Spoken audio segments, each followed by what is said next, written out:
Hello everyone, praise the Lord, and my name is Manna Macwan. I bring my greetings from the Dauntless Pulpit, and we are back. And this time we're back with an exciting series. And why is it exciting? For me, because we are going to look up to the Old Testament. Yes, so today we tend to focus more on the New Testament, and which is not wrong. Right, but it is also necessary to understand and interpret the Old Testament, and it is our sheer joy and pleasure to have around us Dr. Carmen A. She hails from Canada, and she is the professor of the Old Testament. She has written a lot of books, based on the Old Testament, and she carries expertise in the Old Testament. Some of her books are named as Bearing God's Name, Why Sinai Still Matters, Bearing Yahweh's Name at Sinai, a re-examination of the name, command of the Decalogue, and one more is Illustrated Exodus in Hebrew. So she has written all these books and published them also. And we are very, very excited to have her with us in this series, which is named as Bible Study on Grace at Sinai. Yes, Grace at Sinai. Because at the end of the day today, everyone knows that everything boils down to Christ and His grace. So how, the Old Testament depicts grace. That's what we're going to look into this series. And this series shall be essentially divided into 3 parts, 3 days. The first day we're going to look at In Between, the Desert of Becoming. This is the title of the first day of the series. The second day we're going to look at Grace at Sinai. And the last day we're going to look at the Invisible Mark. So all these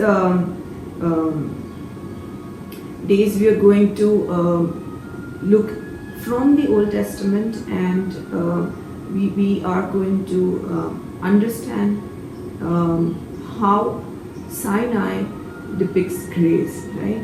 So the first day we are going to look at In Between, the Desert of Becoming. I'd like to just summarize these all these 3 topics.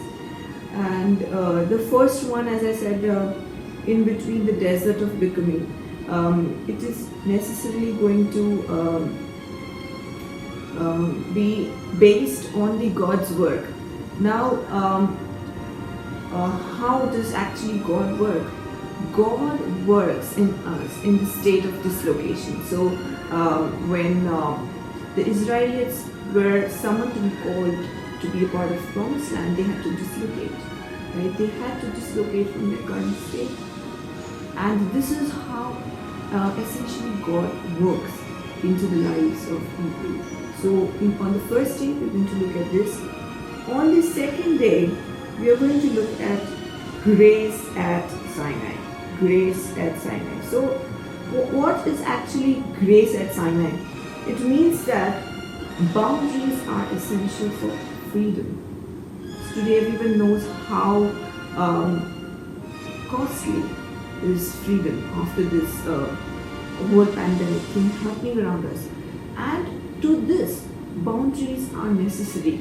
So we are going to look at how, at Sinai, God depicted grace through giving law, because the sheer character of law is binding something, right? So how does, and get freedom.